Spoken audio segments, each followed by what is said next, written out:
Hello student, welcome to the next session of subject operation research. In our today's video, we will discuss replacement theory prepared by Assistant Professor Sumit Singh Sikarwar, Mechanical Engineering Department, Sri Swaminarayan Ship Technology, Bhat Gandhinagar. Today we are going to cover the following topics. Our first topic is introduction.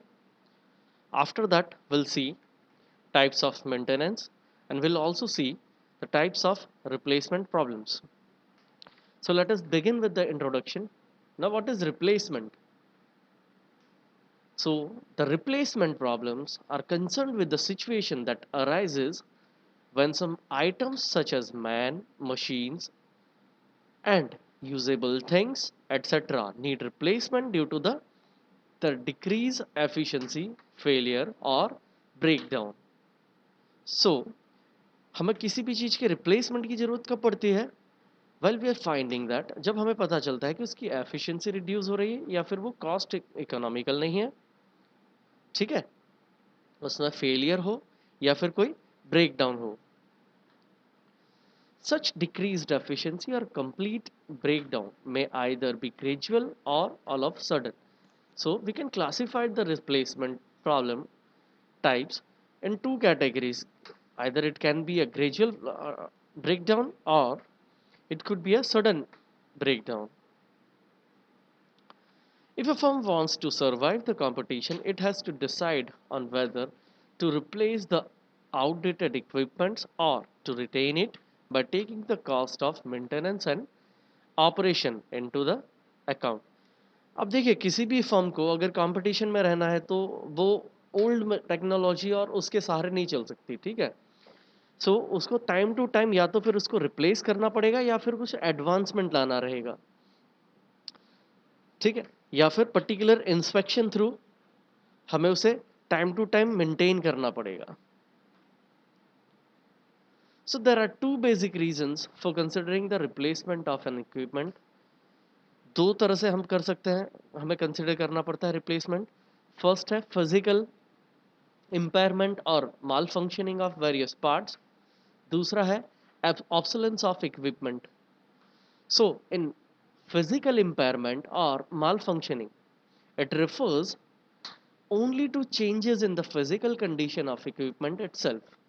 Now, this leads to the decline in the value of service rendered by the equipment.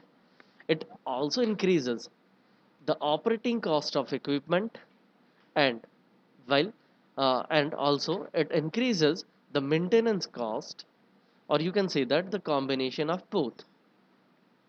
So physical में हमें पता है कि physical conditions change हो जाती है, right? So due to that what happen, the efficiency of that equipment decreases. Now if the efficiency of equipment decreases, it causes increase in operating cost and increase in maintenance cost, or both of them. Obsolescence of equipment, that means if it is caused due to the improvement in the existing technology or tools or machineries, mainly when the technology becomes advanced. Therefore, it becomes uneconomical to continue production with the same equipment under any of the above situations. अब हमें पता है कि time to time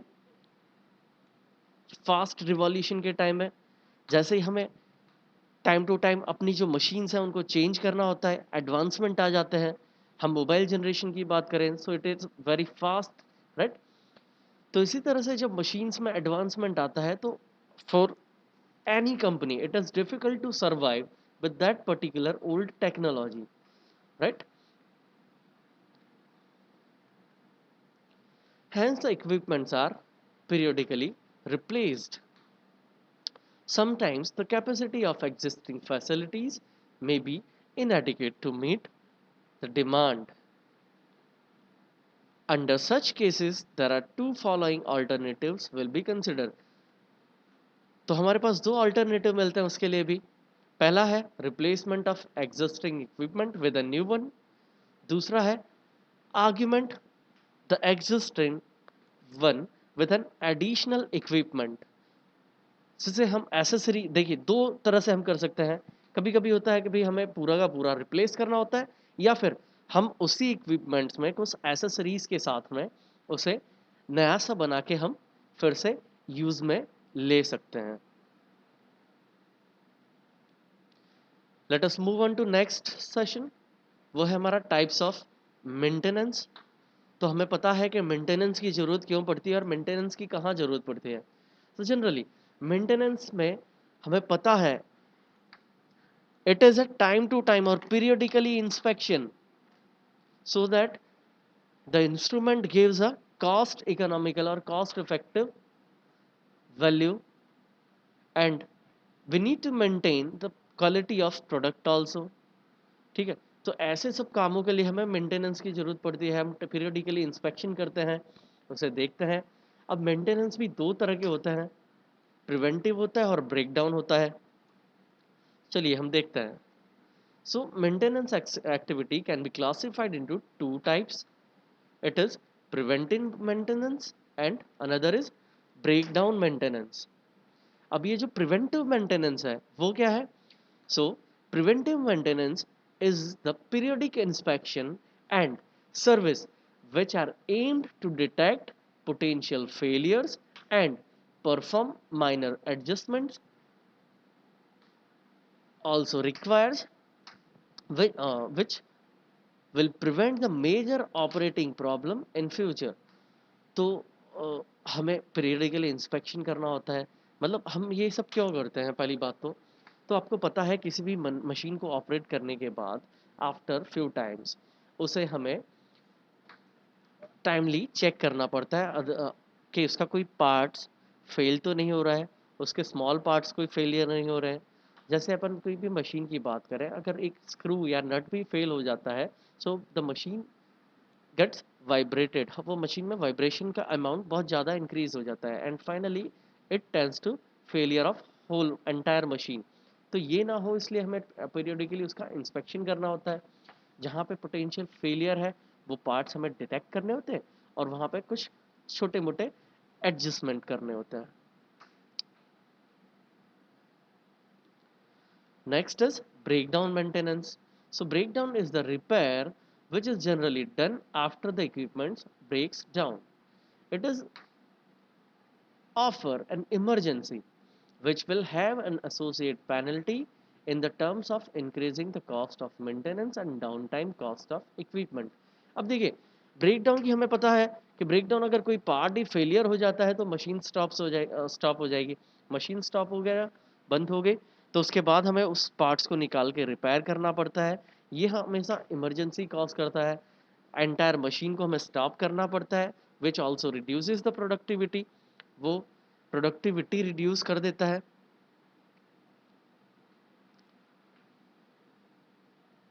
चलिए next आगे बढ़ते हैं।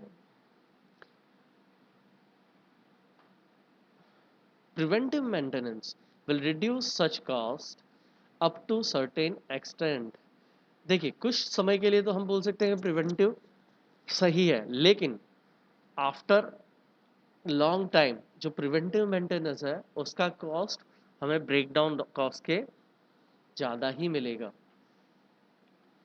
सो our total cost is equal to, हमारा जो टोटल कॉस्ट रहेगा वो क्या रहेगा? Preventive maintenance cost plus breakdown maintenance cost. यहाँ हम एक फिगर से देख सकते हैं। यहाँ पे टोटल कॉस्ट जो है उसकी लाइन बनाई है हमने, ब्रेकडाउन मेंटेनेंस और प्रिवेंटिव मेंटेनेंस का बनाया है। यहाँ पी पॉइंट जो इंडिकेट कर रहा है वो हमारा पॉइंट है जहाँ से हम रिप्लेसमेंट कर सकते हैं।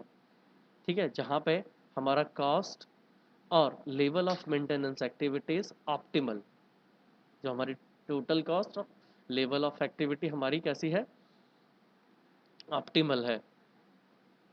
So this total cost will go on decreasing with up to point P with an increased level of maintenance up to a certain point, right? The level of maintenance corresponding to the minimum total cost at point P is the optimal level of maintenance। यहाँ तक हमें maintenance का देख सकते हो आप, हमें यहाँ तक मेंटेनेंस कम मिलेगा, ठीक है, और यहाँ से सडनली हमारा मेंटेनेंस इंक्रीज होने लगेगा, ठीक है। तो यहाँ पे आके हमें पार्ट्स को रिप्लेसमेंट करना पड़ेगा। ये जो पॉइंट है वहाँ पे हम पार्ट्स को रिप्लेस कर देते हैं, so it is viable to us, हमारे लिए बहुत अच्छी चीज़ रहेगी। So the points M and and denote the optimal level of maintenance and optimal cost respectively. चलिए एक और स्टेप आगे बढ़ते हैं। Let us move on to types of replacement problem. So, the replacement can be classified into two categories. First is replacement of asset that deteriorate with time. It is a replacement due to the gradual failure, due to the wear or tear of components of machines. This can be further classified into two categories. तो पहली category है determination of economic type of asset. हमें जो economic asset है वो identify करना। दूसरा replacement of existing asset with a new asset. जो इकोनॉमिकल है उसे हम क्या कर सकते हैं, आराम से रिप्लेस कर दें। दूसरा हमारे पास जो है वो है simple probabilistic model for an asset which will fail completely और replacement due to the sudden failure. Sudden failure से जो रिप्लेसमेंट होना है वो। चलिए हम देखते हैं दोनों कैटेगरीज को। सो हम यहाँ देखेंगे replacement of equipment that deteriorates gradually. Generally, what happens? The cost of maintenance and repairing of certain equipments increases with time, and ultimately the cost may become so high that it is more economical to replace these equipments with a new ones. अब आपको पता है कि कुछ equipments ऐसे होते हैं जिन्हें मतलब पीरियडिकली आफ्टर लॉन्ग टाइम, थोड़े टाइम के बाद, लंबे समय के बाद उन्हें क्या करना पड़ता है, मेंटेनेंस कॉस्ट और उसका रिपेयरिंग कॉस्ट बढ़ने लगता है, ठीक है। तो वहाँ पे हमें जो उसकी जो मेंटेनेंस कॉस्ट है वो नए जो रिप्लेसेबल इक्विपमेंट है उससे कुछ ज़्यादा होने लगती है। ऐसे टाइम में हम क्या करते हैं, एंटायर यूनिट को रिप्लेस कर देते हैं। So if the productivity of equipment decreases with time, this may also be considered as failure. At this point a replacement is justified.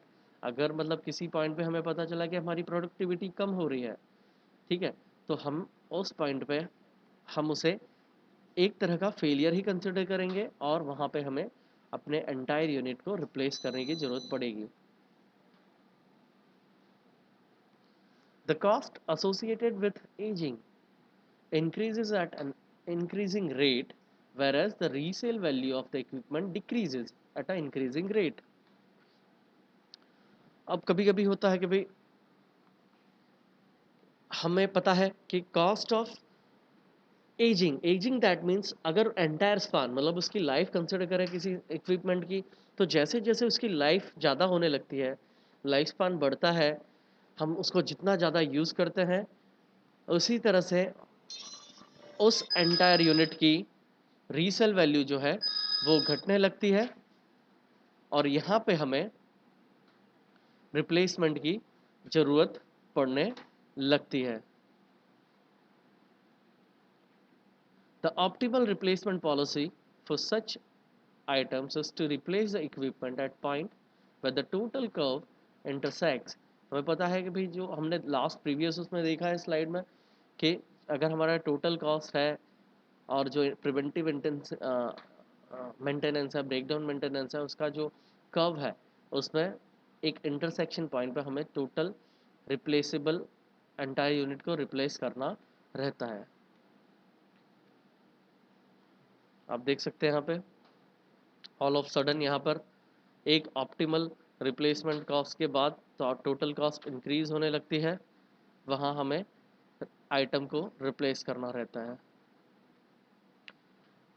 अब हम दो केस देखेंगे। Time value of money does not change, तो उसके लिए हम देखेंगे if the value of money does not change with time, so क्या होगा, then the user of equipment does not need to pay interest on his investment, ठीक है।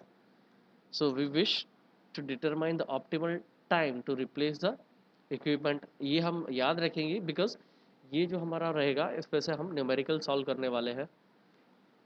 ये हमारी नोटेशंस है, C be the capital cost of equipment, S be the scrap value, N be the number of years of equipment would be in use, and CM is equal to cost of maintenance.